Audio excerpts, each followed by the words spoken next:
Hello friends, welcome to Study Stage. आज हम लोग त्रिकोणमिति से कुछ महत्वपूर्ण सूत्र को समझेंगे, जैसे कि लंब, आधार, कर्ण। इन सब को लेकर के क्वेश्चन में यानी बोर्ड एग्जाम में क्वेश्चंस पूछे जाते हैं और सूत्र भी पूछे जाते हैं। तो बहुत ही सिंपल सा इसका एक स्टेप है, उस स्टेप को बस आपको समझना है और फिगर को समझना है। अगर आप फिगर समझ गए तो आपको त्रिकोणमिति के जितने भी सूत्र होते हैं उससे आपको प्रॉब्लम नहीं होगी। तो चलिए सबसे पहले हम एक राइट एंगल ट्रायंगल ले लेते हैं, यानी समकोण त्रिभुज ले लेते हैं और उससे समझते हैं। तो एक समकोण त्रिभुज सबसे पहले हम बना लेते हैं, राइट एंगल ट्रायंगल।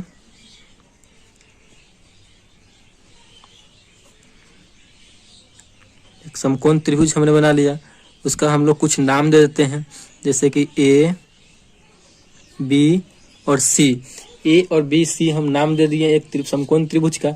इसमें अगर हम यहाँ पे, तो ये क्या हो गया, ये 90 डिग्री हो गया। समकोण त्रिभुज हमेशा 90 डिग्री का होता है, ये भी आपको ध्यान रखना है। तो ये इसका 90 डिग्री हो गया। अगर हम थीटा यहाँ से मानते हैं, अगर हम थीटा यहाँ से लेते हैं, इस कोण से लेते हैं, थीटा अगर हम इस कोण से लेते हैं, ये हमारा थीटा हो गया।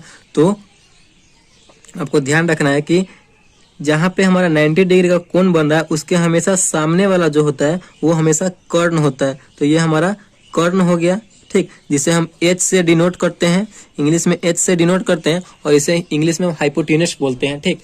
ये हमारा कर्ण हो गया। और थीटा जैसे हमारा ये हो गया, तो थीटा के सामने वाला हमेशा लंब होता है, ये ध्यान रखना है। तो इसके सामने वाला ये हो गया, तो ये हमारा क्या हो जाएगा, लंब हो जाएगा। और एक बच गया, वो हमारा आधार, तो ये हमारा आधार हो जाएगा, ठीक। आधार को हम बी से सूचित करते हैं, स्मॉल बी, और यहाँ पे लंब है, इसे पी से सूचित करते हैं, यानी परपेंडिकुलर, और आधार यानी बेस बी। ये आपको हमेशा ध्यान रखना। बहुत ही आसान से हमने आपको फिगर को बता दिया है। अगर थीटा हमने यहाँ पे लिया है, तो अगर एक और फिगर ले लेते हैं, अगर थीटा हम यहाँ पे लेते हैं तो हमारा लंब और आधार चेंज हो जाएगा, ठीक। चलिए एक और हम बना लेते हैं समकोण त्रिभुज। ये हमारा समकोण त्रिभुज है, राइट एंगल ट्रायंगल है, ठीक। इसका भी हम नाम दे देते हैं ए, बी और सी। हमने इसका नाम दे दिया। यहाँ पे ये हमारा हमेशा ये 90 डिग्री ही रहेगा। 90 डिग्री हमेशा समकोण त्रिभुज होता है। और समकोण त्रिभुज के जो 90 डिग्री का कोण है, उसके सामने वाला जो है भुजा हमेशा कर्ण होता है। इस बात को हमेशा ध्यान रखना। कर्ण हम ये नहीं बदलता, ये हमेशा कर्ण रहेगा, जिसे हम H से डिनोट करते हैं, हाइपोटेनस बोलते हैं। अगर हम थीटा यहाँ पे लिए थे तो इसके सामने वाला लंब था। अगर हम थीटा यहाँ पे लेते हैं, ये हमारा थीटा हो गया।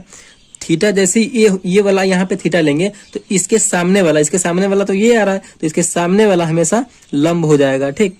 इसके सामने वाला लंब हो जाएगा और एक बच जाएगा ये वाला, ये हमारा क्या हो जाएगा, तो आधार हो जाएगा।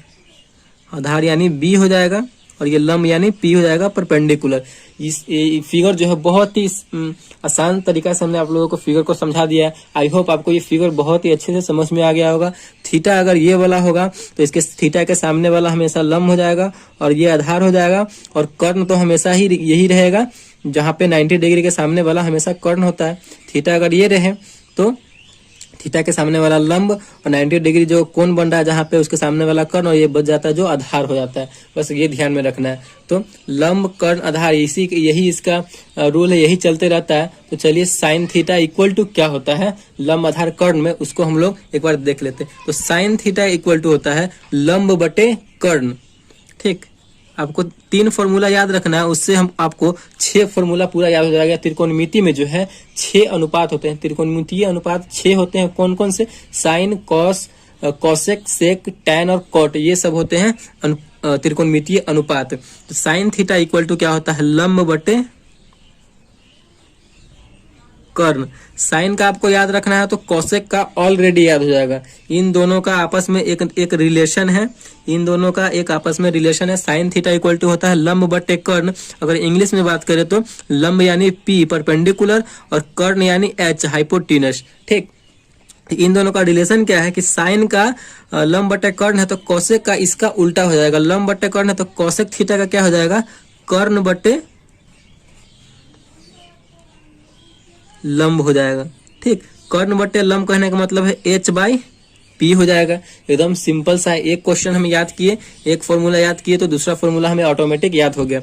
अब दूसरा क्या है, अब आप लोग यहाँ पे दूसरा देख रहे हैं कॉस थीटा। तो कॉस थीटा इक्वल टू क्या होता है, आधार बटे कर्ण। इसको आप याद रख सकते हैं।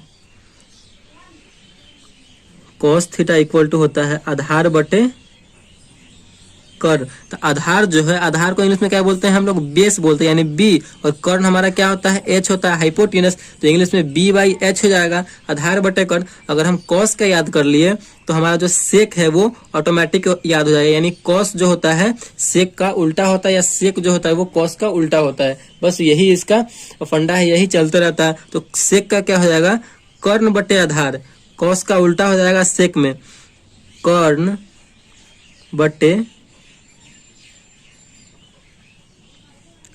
आधार हो जाएगा, यानी h बाई बी हो जाएगा। देखिए कितना सिंपल सा इसका रूल है, बस ऐसे ही याद रखना है, आपको हमेशा याद हो जाएगा ये फॉर्मूला, आपके माइंड में हमेशा सेट हो जाएगा।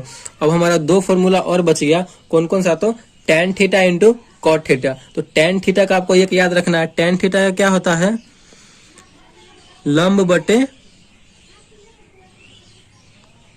आधार। tan थीटा इक्वल टू होता है लंब बटे आधार, लंब मतलब P परपेंडिकुलर, आधार मतलब B, P by B. tan का जब हमें याद हो गया तो यही इसका उल्टा हो जाता है, tan का उल्टा कॉट और कॉट का उल्टा tan। तो tan है लंब बटे आधार, तो कॉट क्या हो जाएगा, आधार बटे लंब हो जाएगा,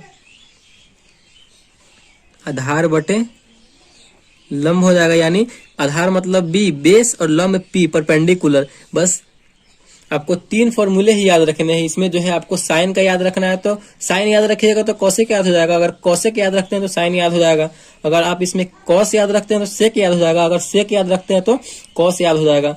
इसमें भी वही है, tan याद रखते हैं तो कॉट याद हो जाएगा, और कॉट याद रखते हैं तो tan याद हो जाएगा। बस यही इसका फॉर्मूला है। और फिगर तो सबसे मेन है, फिगर सबसे इंपॉर्टेंट है। फिगर आई होप आपको अच्छे से समझ में आ गई होंगी। अगर वीडियो आपको अच्छे से समझ में आई और फॉर्मूला आपको आपके माइंड में सेट हो गया है तो वीडियो को जरूर लाइक कीजिएगा और चैनल को अगर नए हैं तो सब्सक्राइब जरूर कीजिएगा। Thank you.